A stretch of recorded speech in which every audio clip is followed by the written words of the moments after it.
আমার এক শ্রমিক গাড়িতে আসছিল, গাড়ির মধ্যে একটা ওই লো করছে, ওঠার পরে ওই শ্রমিকরে বলতেছে গাড়ি সিট ছাড়ানো যায় কারো থাবড় মারছে। থাবড় মারার পরে আবার ওই নামে এসে নামার পরে যে তুই কে, কইছে আমি এক শ্রমিক সংগঠনের প্রচার সম্পাদক।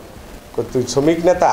এরপরে মারামারি করছে, মারামারি করে তোর কোন বাবা আছে নিয়ে আয়, আর আমরাও দেখতেছি। কিন্তু সে যে সুবিলের সে জানেও না, অনেক মারছে। মারার পরে শ্রমিকরা গেছে স্ট্যান্ডেতে, যাওয়ার পরে সে বলতেছে, আবার বলতেছে কোন বাবা আসে নিয়ে, কোন নেতা আছে।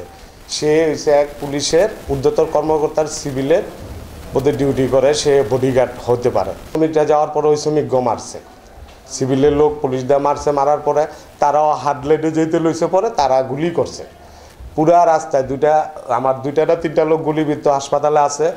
8-10 জন লোক আহত, সবাই ছিটা গুলি খাইছে, পায়ে গুলি খাইছে, অনেক গুলিবিদ্ধ।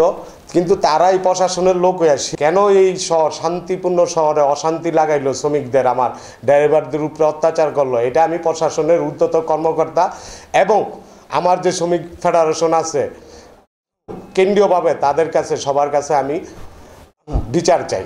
কতিপয় শ্রমিক এক পুলিশ সদস্যকে আক্রমণ করে আহত করে, এই জন্য তাদেরকে গ্রেপ্তার করা হয়। পরবর্তীতে তারা এই বিষয়টা সামনে রেখে রাস্তা অবরোধ করে ব্যাপক ভাঙচুর চালায় পার্শ্ববর্তী পার্ক সংলগ্ন এলাকায়, আপনারা দেখেছেন।